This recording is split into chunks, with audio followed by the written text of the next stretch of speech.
Hello, everyone. I'm Jim Garrison. I'm the president of Ubiquity University, and I want to welcome you to our monthly community call as we contemplate our experience of the 7 liberal arts in the beautiful sacred town of Chartres, just west of Paris in the land of France. I want to thank Georg, our director of technology, for putting together these little videos with which we're opening our calls. Georg, you're doing a beautiful job.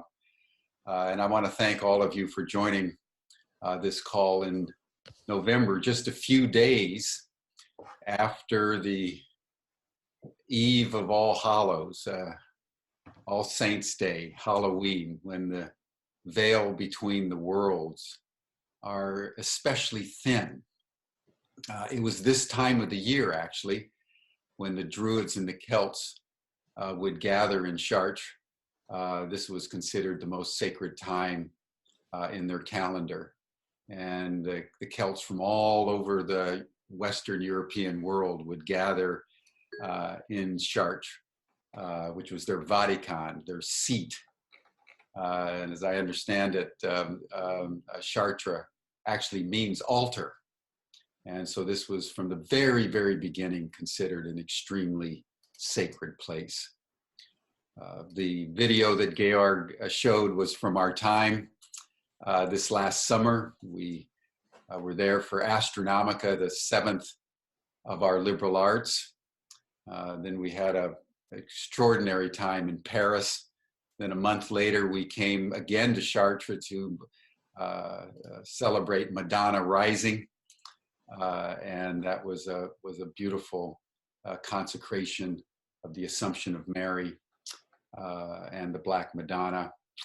And last month we talked about this, but as we turn to next year, we're going to be starting a whole new series of 7 liberal arts. And we're going to be starting with Grammatica. And Grammatica is the first of the liberal arts. It was devised by Plato 2,500 years ago. He learned the liberal arts from Pythagoras, who lived about 150 years before he did. And it was Plato that really began to fashion the Pythagorean notions of the liberal arts into something that became formalized as the 7 liberal arts. And Plato believed that the most fundamental thing we need to learn is grammar. That in the beginning was the Word, and the Word was with God, and the Word was God. In all the ancient mystical traditions, it's our capacity to name something that defines it and activates its mystical power. The ancient seers, shamans, and priests would utter the word. The head of the Druidic priestly class was called the voice. So the word and what words we use is fundamentally important and foundational for all the liberal arts as they unfold from that most fundamental Grammatica foundation. As we contemplate our world today, there seems to be a couple of words that pretty much define our collective experience. One is the word of trauma. The planet is being traumatized by the human species. Virtually every nation on Earth now is in the grip of controversy, dislocation, and strife. We are all, as we are living our lives, living in a context of trauma. So how do we understand trauma? Another word is transformation. Trauma can be transformed into a higher state of consciousness so that out of the chaos emerges coherence. So this interplay between chaos and coherence, between trauma and transformation, is the grounding. This is the grammatica of our world. One of the people who's doing the most extraordinary work in understanding trauma and transforming trauma into higher consciousness, higher coherence, is Thomas Hübl. We have a partnership with his Academy of Inner Sciences. We have a number of his students in our doctoral program. We have a whole coalition that we're building, which I'll say something about in a few minutes. But he could not make it today, so he happens to be in Santa Cruz, California. I drove down on Thursday and met with him. We did a little filming. So we're going to play you a short clip, and you'll see at the front and back of the clip the logo of Ubiquity Talks. That's something that I've been wanting to do for some time with some of my fellow faculty, and we will be airing the full interview with Thomas in a few weeks, but we wanted to give a preview of just the 10-minute essential aspects of trauma that he shared with us, which Georg will now play. And then afterward, I'll say a word, and then Anne Baring, who's joined us, will make a comment, and then we'll proceed with the call from there. In your exploration, Thomas, have you noted any cultural differences in trauma? Is trauma different in the United States than it is, say, in Israel? I know you spend a lot of time in Israel than it is in Germany. You know, different cultures, different nations have experienced trauma in different ways. That's right. You know, the Native Americans in the United States have been deeply, deeply traumatized. That's right. And carry those wounds every day. You know, Israel has different sets of trauma in relationship to Germany, for example, China and Tibet. What's your experiences of the differences in the cultural matrix of trauma? Yeah, I think, first of all, it depends on various factors. There is a difference, and that there is something universal. I often say how paradox it might sound, it's like trauma is that which separates us the most, but actually that which connects us the most also. And because the trauma bonding between, let's say, victims and perpetrators, if you want to use these words at all, because they already box the process into a certain framework, but that trauma in a way connects us most of the time throughout generations. And so it depends what trauma happened. Was it a war? Was it a dictatorship? I think there are different ways how cultures get traumatized, natural disasters, and then how far, like how long ago did it happen? Because throughout multiple generations, trauma gets diluted and changed a bit.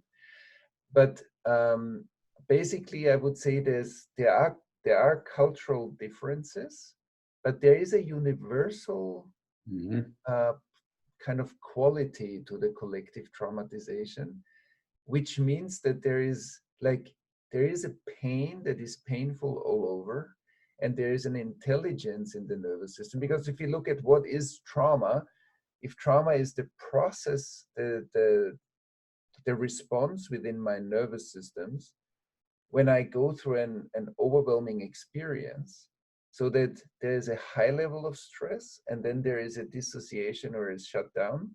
And this fragmentation in my nervous system will create symptoms of fragmentation in my life, and will create symptoms of fragmentations within the projects, the companies, the relationships that I will create or co-create within my life.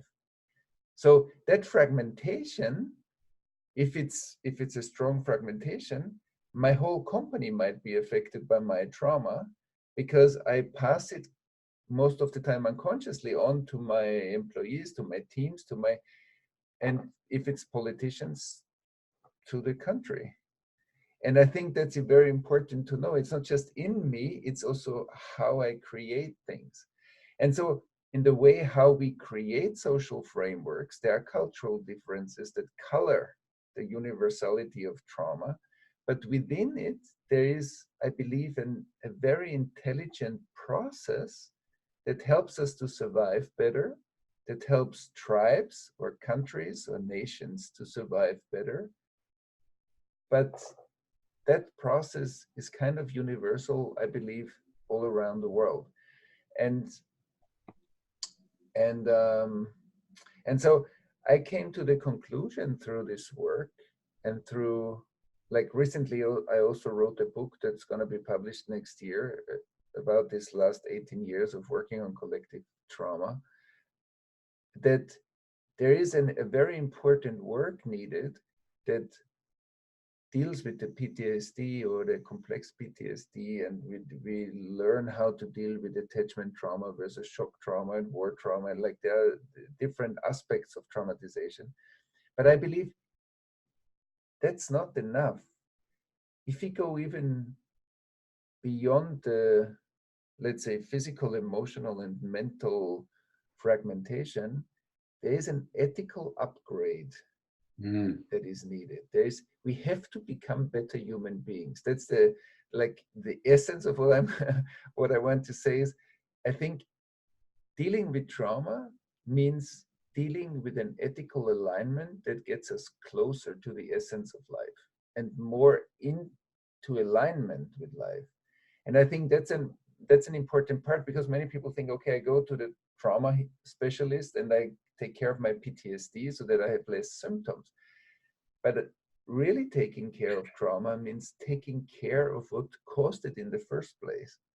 And that's always kind of a deep ethical question, how we live and how we create life together, how we create meaningful relations and relationships together. So it's an ethical growth, a maturation that is true for the individual, but it's also true that when we deal with the Holocaust, we have to go through an ethical upgrade as a nation or as nations. Otherwise, and that's the collective learning, I believe, that is evolutionary.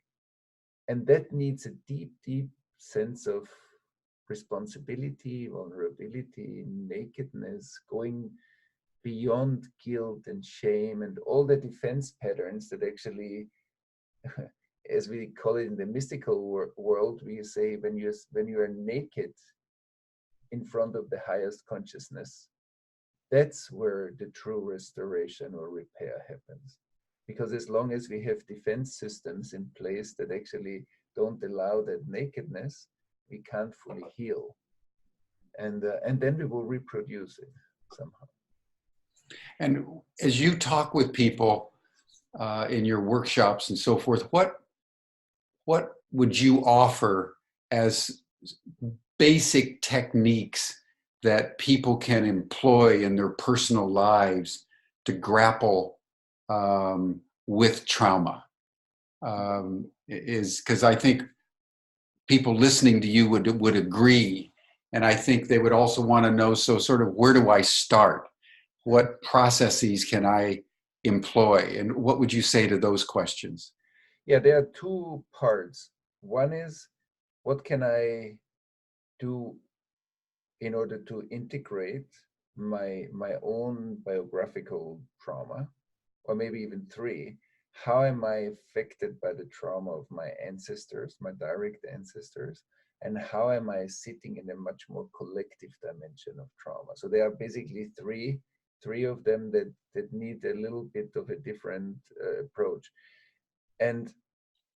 But what is universal again is that I believe, and what I've learned also throughout this group work, is that the level of coherence within an individual, within a system, a group, an institution, a country, whatever, the level of coherence is what has the power to integrate the fragmentation.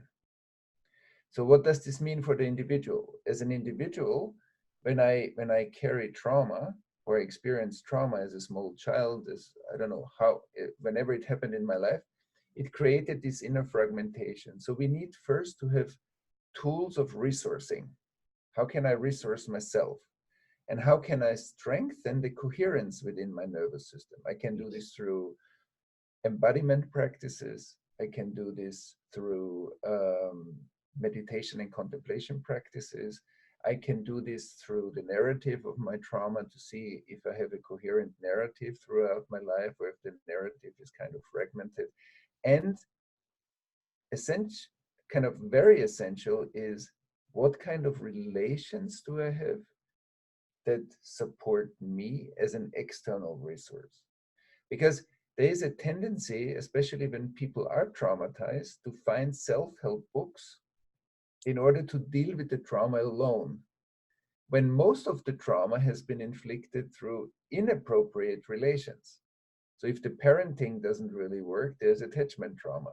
And it's very hard for an individual to work on the attachment trauma alone, because it's a social function.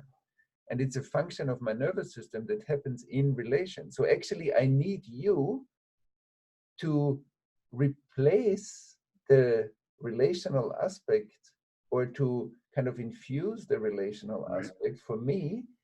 And that's often what we try to avoid, because that's what's hurt.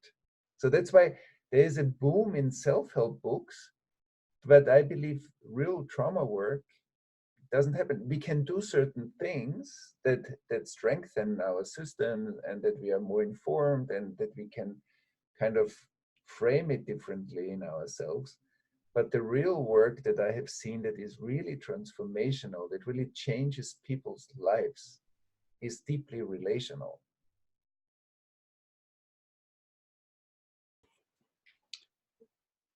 Thomas and I spent 2.5 hours together Thursday, as I mentioned, and we're now forming a very active partnership with his Academy of Inner Sciences, the Integral Institute of Ken Wilber, the Heart Math Institute, and Ubiquity, really to look more deeply into trauma.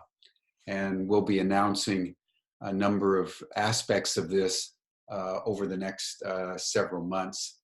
But for the present moment, I'd like to turn now to Anne Baring, who has studied trauma fairly deeply in her own work. And what would be your comment to what Thomas has been sharing about trauma?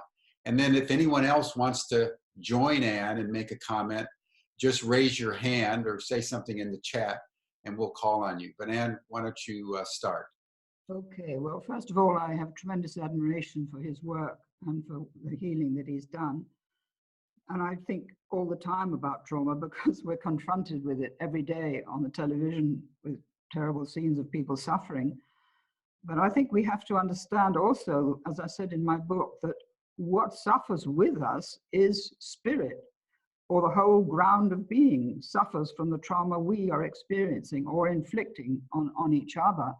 So it goes much, much deeper than personal, individual life trauma, or even collective war trauma, or whatever it might be. It goes as deep as it's possible to go, right into the heart of nature, because nature suffers with us, God suffers with us.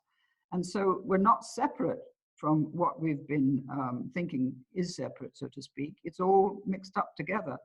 So the healing of trauma is so profound when it does work, and when one can see the suffering that one has experienced, but also understand the suffering that other people have had similar experience, so to speak. It's a very, very deep healing. I think that I have to mention here, if there's time, this new book that's just come out in America called Diamonds from Heaven, or Psychedelic Journey into the Heart of the Universe, or Mind of the Universe, by Chris Beisch, because there he goes deep into the field of trauma that the whole of humanity has experienced for thousands and thousands of years. And what is experienced with humanity is the ground of being, which has suffered with it. And he makes this so clear. And what he goes through is a contribution to healing that suffering. So in the participation that we go through in our suffering, we actually, if we become conscious of what has happened and conscious of the need to heal, we heal the very deepest ground of the universe at the same time. And I think that's absolutely fascinating.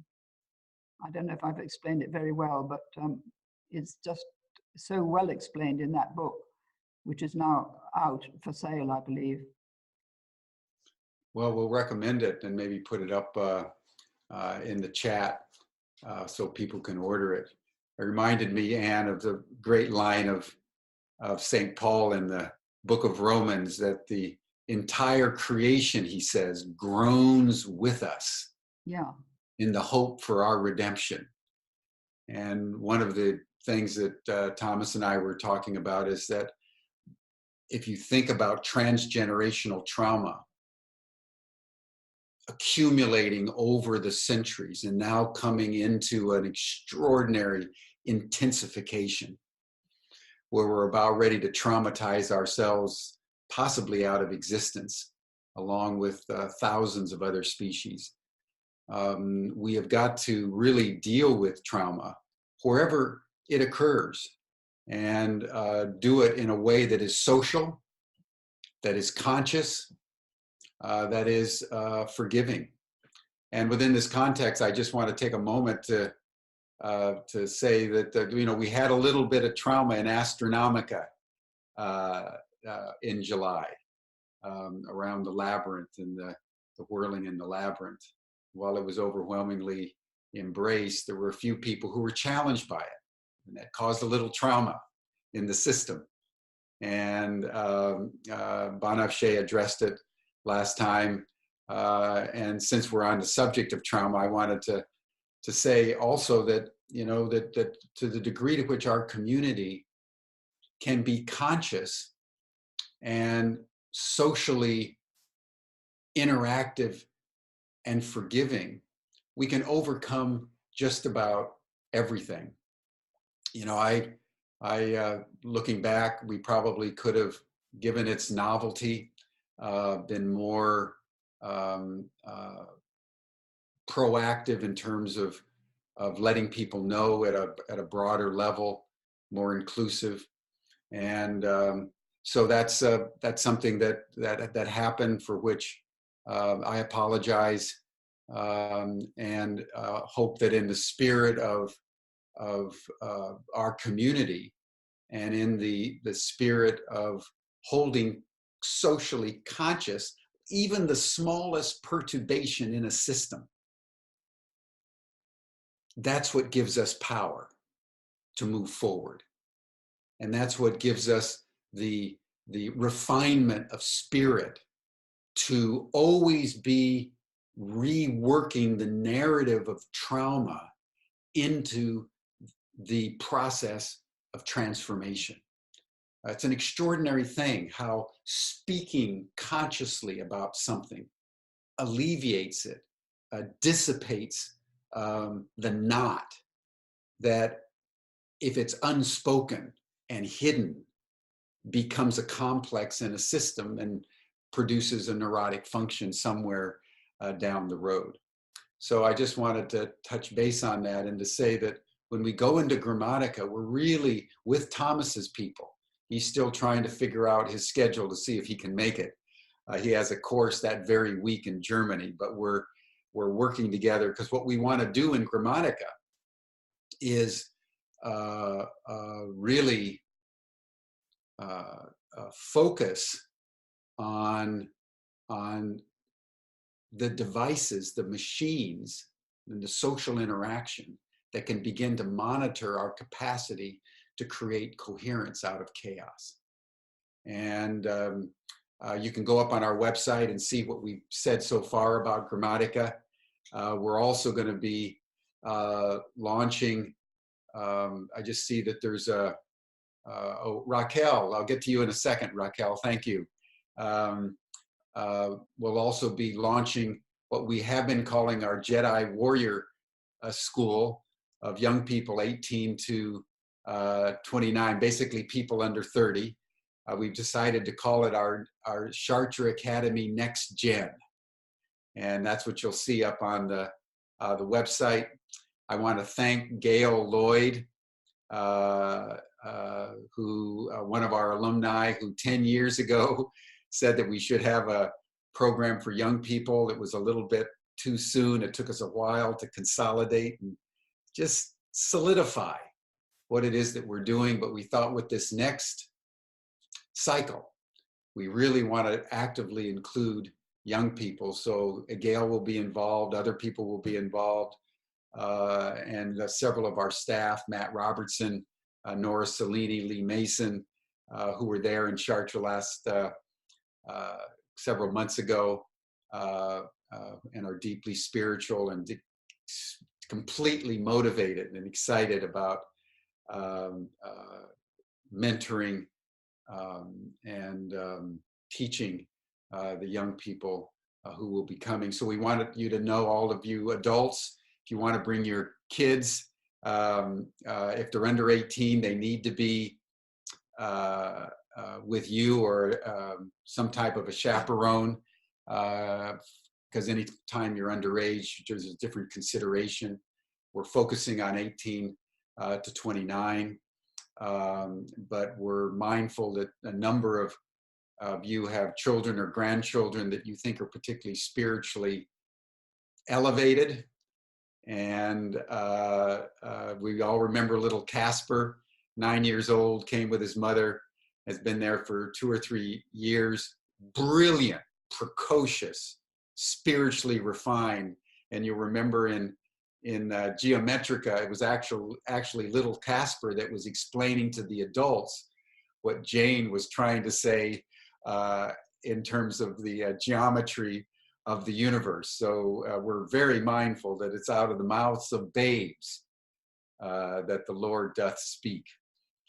So we'll be having that dimension, and then going down to the caves of the Dordogne to explore a shamanic journey back to the most primordial glimmers of human consciousness. You go to those caves, and that's the earliest expression found anywhere of human artistic, spiritual, cultic, cultural consciousness. So that's very exciting. And again, everything's up on our website. Raquel, I think I'll turn over to you to get your comment on these matters, and then we'll have a few things from Banafsheh, and then hopefully we can have a generalized discussion. Raquel?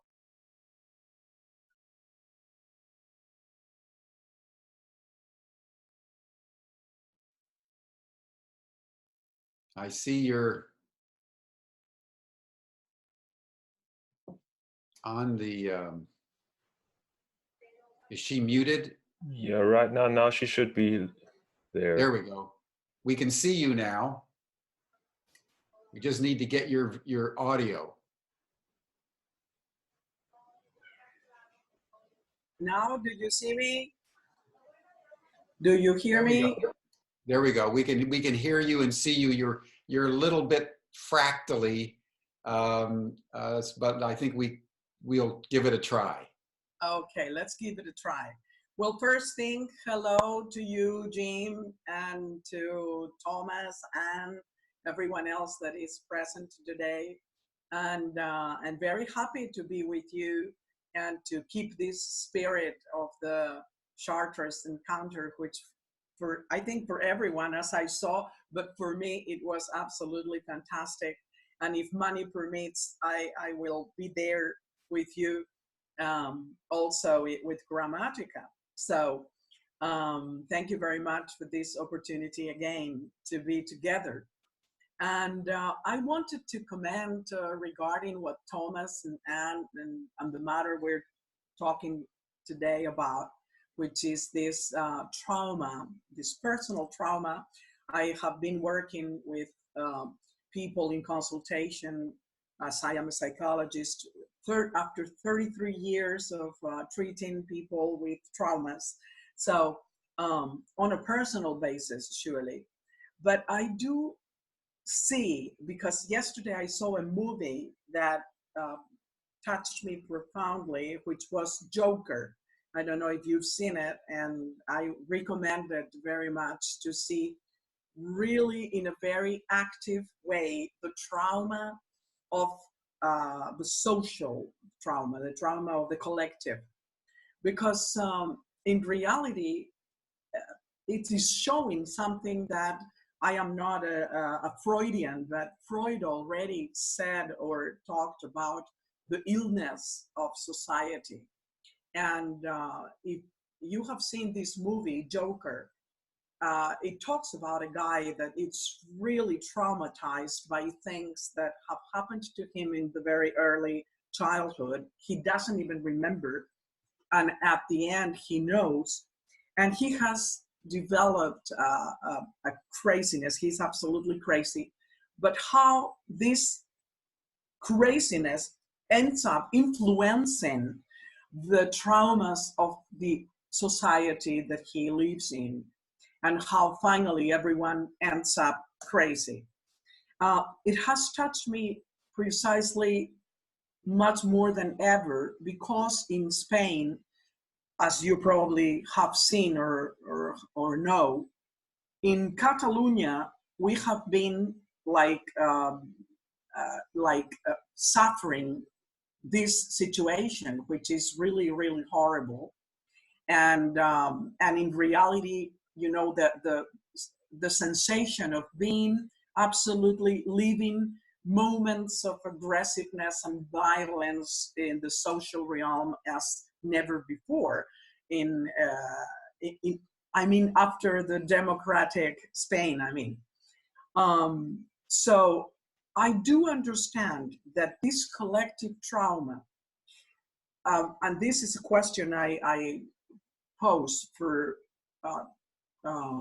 Thomas and Anne and you, Jim, to see if we can find out how could this craziness of society, this horrible violence, this influenced aggressiveness of wanting to have the reason finally to be right, but through the violent way, you know, almost like Trotsky's way, you know, how can we, because I heard Thomas saying about a word which is, and a concept which is very, very important, which is responsibility.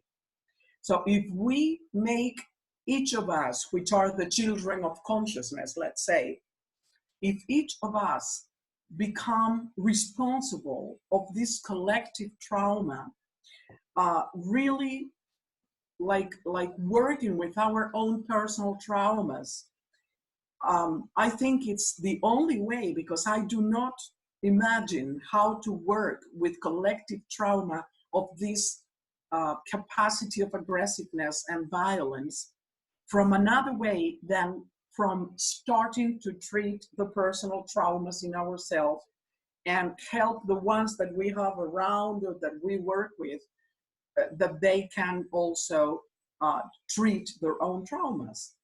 But it's a very difficult situation, how to treat with this collective trauma whenever there is not an openness from the collective to improve or get better.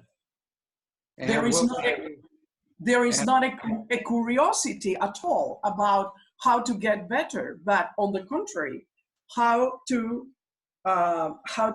maintain a revolution to change, but through not conscious work, and not the development of consciousness to really treat the trauma, but through some violence and aggressive actions. So how can we address that?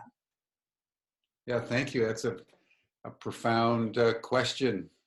And do you have any comment on this? We're in a world so infused with trauma and violence, coupled, as Raquel is saying, with a complete unconsciousness that there's any other way than violence. How within this context do we work on trauma so that it actually leads to transformation? It's in some ways the $64,000 question. Probably nobody in history's ever been able to figure that one out, but we sure have to give it a go in our time, or we may lose the whole thing. Well, thank you, Raquel. That was very profound. Thank you so much. And Yeah, I think that Jung addressed this. He said, unless knowledge of the psyche spreads, we are going to be stuck in the same situation that we're in now, and we were 50 years ago. And really, there's a huge opportunity to be done on television to teach people. If only one could have a foothold in television, which is so difficult because the media blocks out anything that is what they think is too difficult for the public or whatever. And they don't have any understanding whatsoever of the mechanism of projection, for instance. And that could be taught in television interviews with people. You know, what are you projecting onto your demonized enemy? And then go back to the war, for instance, the Second World War, and show how projections, proliferated until nobody could do anything but have a war, if you see what I mean.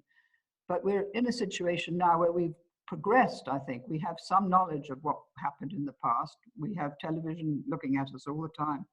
There could be a very instructive course, for instance, on how to be aware of childhood trauma, how to be aware of trauma in your neighbor or your country or your political party. What is that political party showing in the way it's acting? What is it illustrating of the trauma that it's carrying in its past or in the past of the country that it's representing? So there are all kinds of things I think that could be done with television. I don't think they can be done with books because self-help books really don't work, as Thomas said. I mean, they work to some extent. And I know through the trauma in my own family that what has helped, half the family has no idea that it's traumatized still. But the other half does know and has been able to do something for the next generation so that it's not passed on. So it can be done, but it needs public demonstrations, I think, almost like ventriloquists or something demonstrating their skill. And this would be fascinating for me to do something if I could only get a foothold in the television world, which I don't seem to be able to. I see Michelle Blair and Sheila Sprimuli have their hands up. Why don't we just take some quick comments from first Michelle and then Sheila, and then we'll move on. But this is a very, very rich discussion, everyone. Thank you, Raquel. Hello, Michelle. Okay. Hello, Jim. Hi, Ann. Thank you so much. This is a wonderful topic. One of my questions I have is, I live in Texas, which is a fundamental Bible Belt. And as I've gone through my own trauma work, I've realized how much religion has been probably the main focus of my own trauma, because that's the very source I would go to heal. And then as that unfolds, I find that words, the healing of words and how they've been distorted through the Christian, distortion throughout the ages. So here, I think that's we have Grammatica coming up, and how do we deal with the real healing of words as we move forward? Yeah, that's a profound question. You get locked into trauma, and the spiritual, religious counseling that you need reinforces the very trauma you're seeking redemption from. It's almost as if I've had to go completely away from the idea of God. And as you know, as my own journey, I realized that my disease of always looking outside myself, of ascension, of externality, when really it's going within, and my deep craving for nature as my own healing work has evolving. But I find it to be quite difficult, because now every time I see a word, I go, is that even the real meaning of it? So it's almost as if I want to get even rid of words to just get into my instinctual, sensual self, because being raised in living in a Western society that is so about words instead of feelings and instincts, I find that I'm having to really rewire my own way of knowing. Yes. Yes. Yes. Well, thank you for that. That reinforces the reason why Plato made Grammatica and words the foundational liberal art of the 7 liberal arts.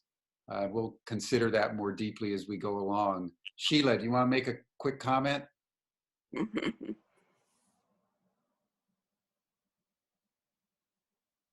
Is Sheila with us? Yes, I'm here. Oh, good. You're on the phone, I guess. Okay. Yes, I am on the phone. I wanted to tie in Anne Baring's reference to Chris Bache springboards off of Groff's work, and Groff has been known for the healing of our deepest wounds, which is prenatal wounding and transgenerational wounding. So, in our work with the Chartres, Academy, I really am emphasizing, please remember that we carry transgenerational trauma and prenatal trauma, and it needs to be part of the mix. It cannot just start with childhood trauma. And I just wanted to emphasize that. Well, thank you. That is fundamental, everyone, what Sheila's saying, and what's, of course, Stan Groff and his extraordinary work brought to the collective cultural level is the interuterine trauma and the transgenerational trauma. If you've read any of the literature, they're finding out now that if you get traumatized, first of all, it affects every cell in your body, every thought, every feeling, every emotion that you experience affects the totality of your cellular and reproductive aspects. And they've done studies on all kinds of communities and animals, that it actually affects the sperm of the male and the eggs of the female. So what Sheila's saying about the passing down to the next generation of unresolved trauma, it actually is passed down genetically in the very structure of the newborn. And then the newborn have certain predispositions to trauma that are manifested. And we see it, in family after family. Even in our own family, we see things that the boys manifest that we know were in the grandparents. And how does that happen? And the paradox, to take one more spin at it with Anne's point, we forget. There's something about memory of people that they've done studies with that are very traumatized upbringing, but when they remember their upbringing as adults, they remember it was happy. So to activate trauma, you've got to, as Michelle is saying very powerfully, thank you, Michelle, you almost have to rip away the language of the religious ideology to get to a primordial, sensual, existential experience in order for the trauma to begin to emerge into consciousness. And that's why it's so important, whether it's a little perturbation in Astronomica with a few folks, to be conscious of trauma, identify it, forgive it, and let it go. And that's what we're going to be really, for 7 days, dealing with as we move into Grammatica for next year. It's going to be very exciting. And then thinking about all the devices, we're going to hook people up to devices that check their heart resonance and their brain resonance, because we want people to see that if they do these simple techniques, it actually makes a difference in their bodies, in their hearts. And so that these practices aren't just some theoretical, wouldn't it be nice to do, but these are existentially applicable in terms of transformation of trauma into higher consciousness, which, as we all know, one way or the other, we all have to embody in an increasingly hyper-complex world. So thank you, all three of you, for your incisive comments. Because of the time, we'll move forward now. Banafsheh, I'll turn it over to you. She has first a very exciting little news clip about the little cedar seed. Banafsheh? Hi, everyone. First, I want to say that in Grammatica, we will also focus on bringing our group into a coherence together, so that we can actually see if we can affect change in particular environments that we will be focusing on. So that's another thing that we want to also experiment with. Can a group of people, like-minded, like-hearted people, come together and with our focus change what is traumatized in the world? And I also want to say to what Anne was saying, maybe if we can inspire people to understand what Rumi says, what hurts you blesses you, maybe that will encourage people to actually take a look at their traumas, knowing that there are hidden treasures in them. But as Jim was saying, I want to give you a report from Chartres, as I am here still holding space for all of you who I know love Chartres so much. First, I want to say that the cedar seed that many of you know we planted on the new moon in August has sprouted. I'm going to share the little sprout. Oh. It has sprouted, and we call this the tree of hope. The seed came from Lebanon thanks to Hala Makaram, and the tree of hope is showing that the commitment that we have to creating peace in the world.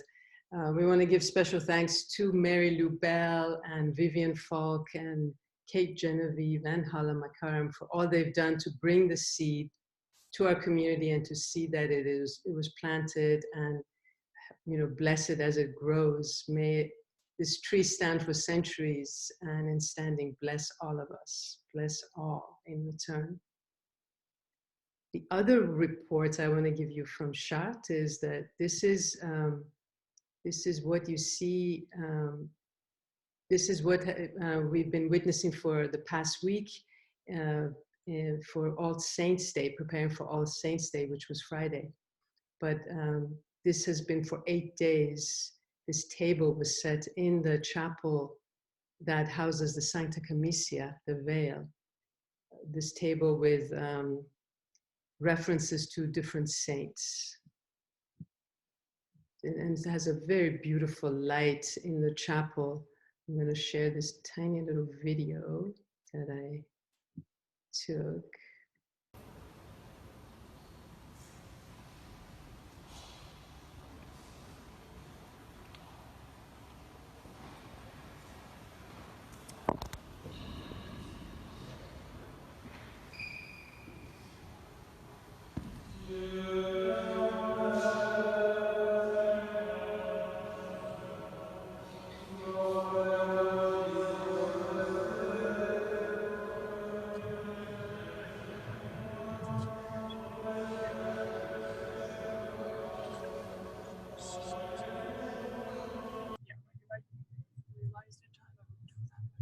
So that's my little report from Chartres.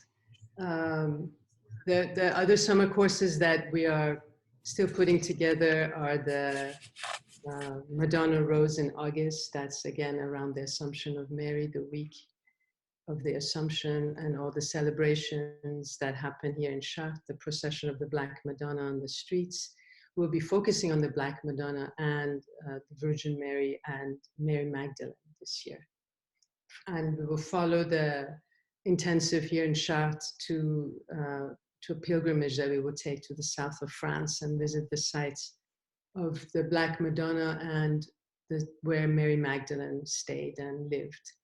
And the pilgrimage will be a week long, and both of these are online, they're on the website, and we're in the process of completing the faculty and what we will be doing during the week, both the intensive and the pilgrimage. I also wanted to talk a little bit about what we're doing in December in upstate New York. Who's calling? We're going to be focusing on the whirling. One thing that Thomas was talking about when he said we need to become naked in front of the creator, the source of life. This is exactly what whirling does. It allows us to become naked and remove the masks and the veils that keep us from seeing our own essence. It also then helps us bring our fragmentation into coherence by helping us stay out of the way so that the greater can pour in us and through us.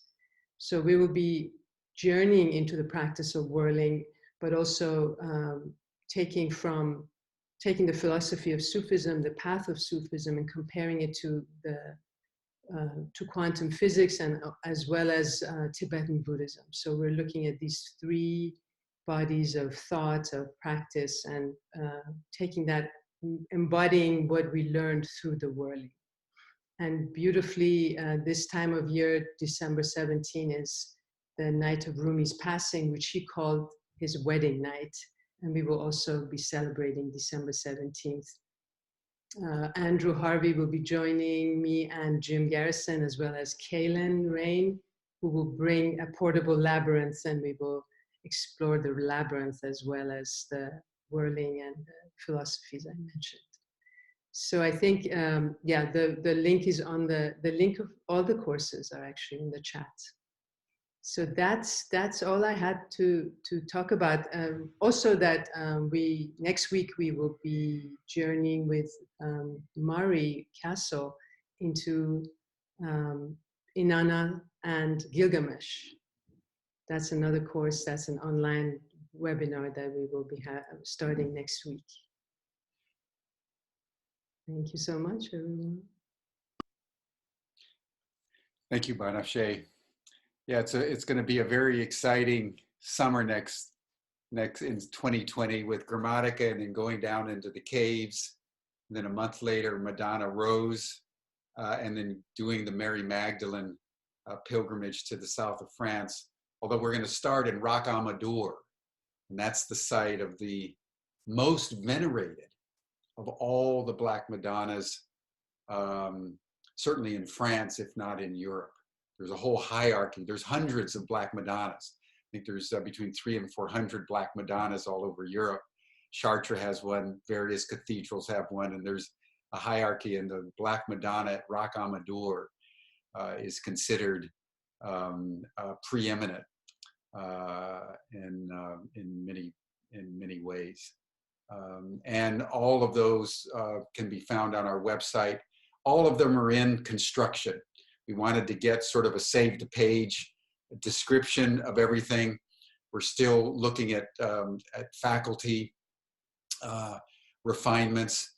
The schedule will be going out soon. We'll be getting the pricing and the availability so that you can purchase it. As you know, we have discounts if you purchase before the 15th of January. And if you do the liberal art and the trip to the caves, or Madonna Rose and the Mary Magdalene tour, there's discounts, and all that will be coming up onto the site shortly. And then immediately next week, actually, starting on November 7th, is Inanna. And I will actually be giving the first lecture on Gilgamesh, which is one of my favorite stories. So I'm very much looking forward to it.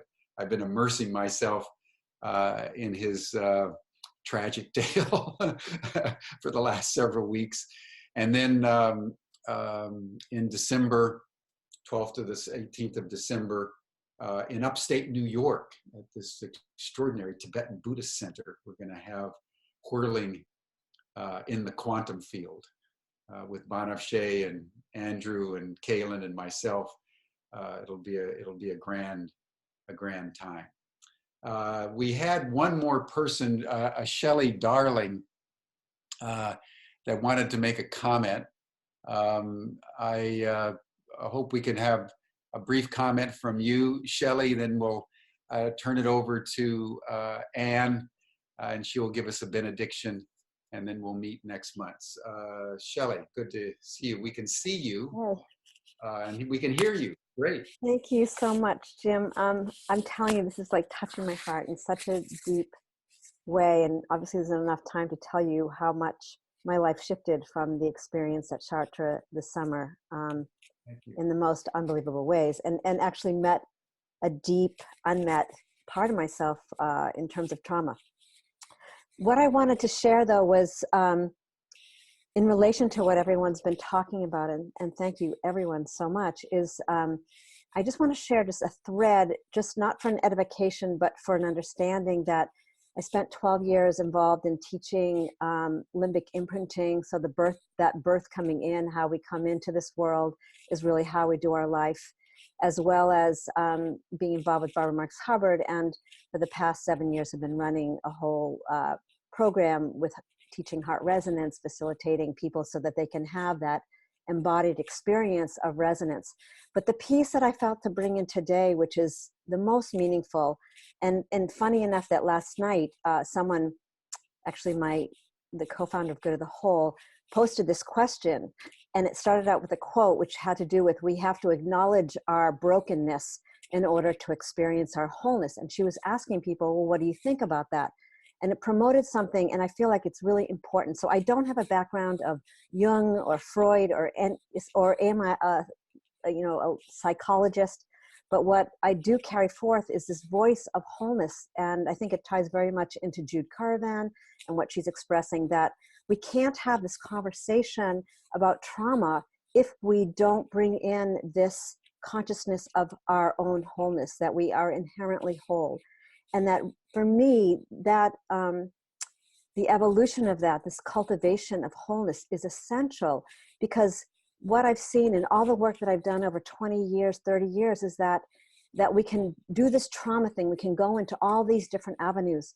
But if we don't have an embodied experience, like Banafshe was sharing, this experience of embodied wholeness, because then it's still working in the fragmented old paradigm.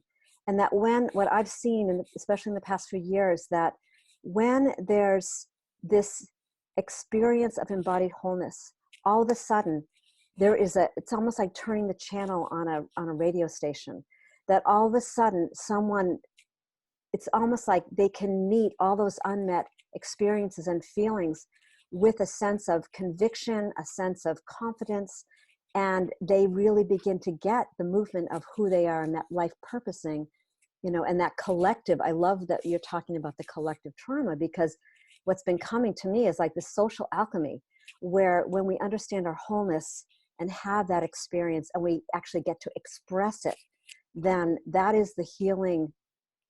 To me, it's, as Julie says, it's the medicine of our time. So I really wanted to bring that in, and hope that conversation really gets to come in as we move forward. And for me, it's such a blessing to be here with each one of you. You are so magnificent and so wise, and however I can play, I look forward to it. So thank you for hearing me. Well, Shelley, I first of all, I want to talk with you offline. Maybe we can talk next week, because I'd like to get you involved in Grammatica. And because what we want to do is have people like Shelley and also Sheila, with all the work Sheila has been doing on the interuterine pathway. We want people to really get that we're traumatized, and Shelley is making the seminal point. If you deal with trauma from the point of view of the trauma, you're never going to solve the trauma. That's Einstein, right? The consciousness that produced the problem can't solve the problem. You only can solve your trauma if you're holding it within the context of wholeness. only within the context of transformation. The past is only liberated if it's moved into a future that breaks it apart into a higher level of transcendence. And that's the power of connecting trauma with transformation. So I want to talk with you, Shelley, as soon as possible. I'd like to get you involved in Grammatica, and also Sheila and others of you that have gifts that would benefit from collective awareness. We want to come together as community, because Thomas made a seminal point. Trauma is social. You're traumatized as your organism interacts with the external environment. And so to the degree to which we can hold whatever perturbations, whatever trauma collectively and in the spirit of wholeness, that is the pathway, according to every mystic that's probably ever lived. And Rumi summed it up: your trauma, your wound, is your blessing, if you hold it in a higher level of transcendence. So thank you so much, everybody, for what has been an extraordinary call. That is, I feel blessed and I feel enriched. And I really thank you. And in that spirit, I'll turn it over now to Anne for a benediction, and then we'll say goodbye until next month. Anne? I think to close, I think we'll ask for the benediction of the universe to help us to heal these traumas that we're becoming conscious of. The first step is to become aware that we are so traumatized. And the second is to work at the different methods of healing. So we ask that this healing should come to us from the depths of ourselves, because we are part of the universe, we are part of nature. And in healing nature and trying to heal nature, we will be healing ourselves. So this great blessing of healing, I ask that it descends upon us and helps and guides us in the next year, which is going to be difficult and challenging, but also possibly healing and redemptive. Amen. Amen. Amen. Thank you, everyone. Blessings, everyone. We'll see you in a month. Bye-bye. Bye. Bye, everyone.